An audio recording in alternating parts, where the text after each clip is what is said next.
金方文匯大公係咪？係。請講。佢想問係你哋係會報邊幾個嘅？即係就住邊幾咧？就係嗱呢個咧拉咗啦。呢個咧，以我哋所知咧，就係叫做招顯聰，佢有冇張相佢燒國旗㗎？有。嗰張相燒住國旗嘅。後邊嗰張仲有。我唔知嗰個係咪佢。咁報警咧就唔係針對人嘅，係針對叫警方查下究竟邊個燒國旗，因為呢個係一個嚴重嘅罪行。97年回歸，香港係中國嘅領土，我哋中國香港人呢已經係當家作主㗎啦，兼且焚燒5星紅旗絕對係踐踏我哋國家嘅尊嚴，踐踏我哋中華民族、我哋中國人嘅尊嚴。呢個除咗係嚴重嘅罪行之外，亦都係侮辱緊我哋中華民族，侮辱緊我哋中國人，所以係唔能夠接受。今日我哋就係要出嚟要求警方嚴正處理，唔能夠姑息養奸，因為呢個係一個嚴重嘅罪行，以正法紀。咁我想問你話一開始係搜證嘅，有冇啲熱心嘅市民同你哋提供一啲資料啊、入證咁樣？我哋已經有晒照片啦，至於有冇市民咁啱啱入咗去嗰幾位咧，就即係可能都我就唔係好清楚。咁呢啲又要交俾警方去查啦，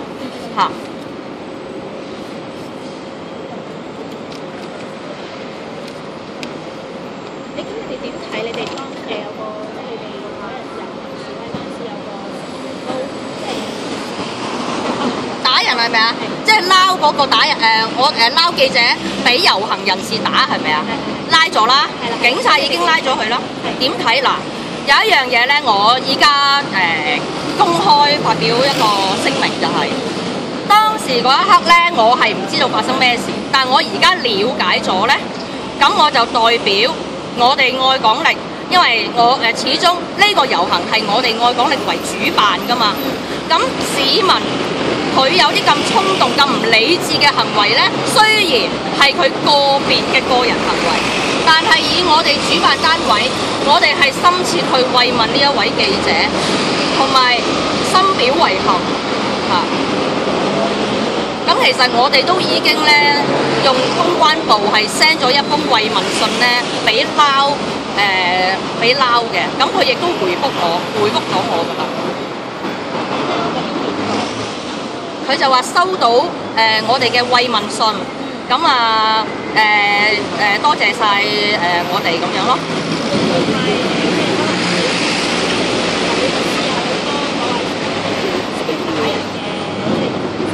因為佢係一個我哋愛港力係網民自發組織啊嘛，係市民出嚟參與噶嘛，跟我哋嘅組織嗰個理念，我哋嘅組織理念係以和平理性守秩序去見稱噶嘛。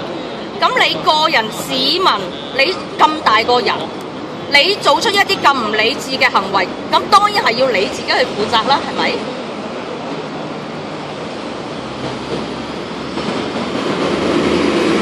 同埋咧，我想講咧，每一個遊行，即係無論你係支持政府又好，反對政府都好，遊行係每一個香港市民嘅權利嚟㗎嘛。但係有權利之餘呢，亦都要盡返自己嘅義務、自己嘅責任。嗰啲係乜嘢啊？係自律啊嘛。當你想人哋俾自由你，俾權利你嘅時候，咁相對翻係咪要自己有一個自律啊？所以我哋愛港力一直以和平理性，每一次遊行都係有警察係幫我哋開路，有晒遊行路線噶嘛。如果你係守秩序咁樣去行嘅，咁警察點會拉你呢？點解每一次反對派佢哋嘅遊行都會咁秩序大亂啊？就係唔夠自律啊嘛！你唔依住警方嗰個遊行路線去去行，你係要衝出馬路嘅。一來你自己危險嚇，但係嗱，我收到我喺網上面見到一個直頭係衝出嗰個路中心去煮嘢食嘅，佢當咗條路係佢屋企嘅廚房啊！呢啲咁唔理性嘅遊行方法呢，我係非常之譴責嘅。俾警察拉咗就走出嚟推卸責任，就話呢啲係警權過大，妖言惑眾。如果你係守法咁樣去行，跟住警方嘅遊行路線去行，警察點會拉你啊？明明係你自己嘅問題，你就賴警方。呢啲人啊，簡直係無恥啊，教壞下一代啊！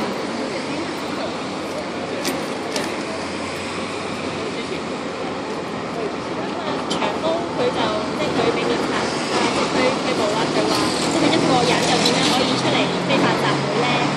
即係點睇啊？即係佢一個人非法集會都咁你要問翻佢自己，所謂各有各法啊嘛，每一個地方都有法律噶嘛，香港係法治嘅社會啊嘛，咁點解個個唔拉係拉長毛咧？叫佢自己翻去檢討下。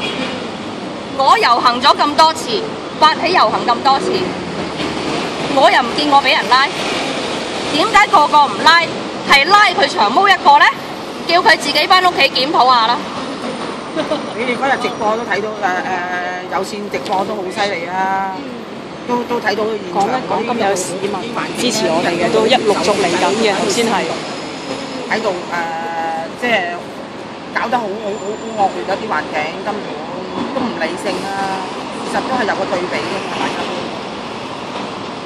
香港咧係一個自由多元化嘅社會，但係你想人哋俾自由你嘅同時，自己亦都要守法律㗎嘛，而唔可以係唔可以一句話遊行自由就大晒啦，喺度擾亂秩序，癱瘓交通。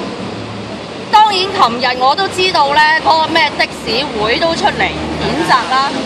你唔係搞到人哋，你要發表你自己嗰個言論，即係你嘅自由，但係你同時亦都要體諒下有其他人，唔好干擾到人哋咯。又需唔需要訪問啲市民咧？唔使。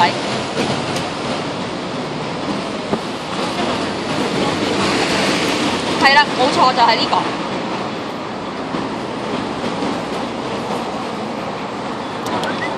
你今次去報案要告報案嚇，因為我哋雖然我話呢個係呢個人咁啫，但係我都係即係懷疑啫。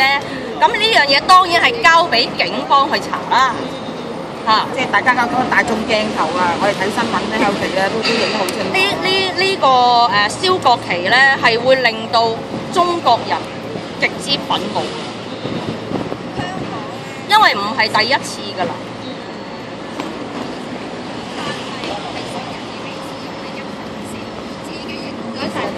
OK，好。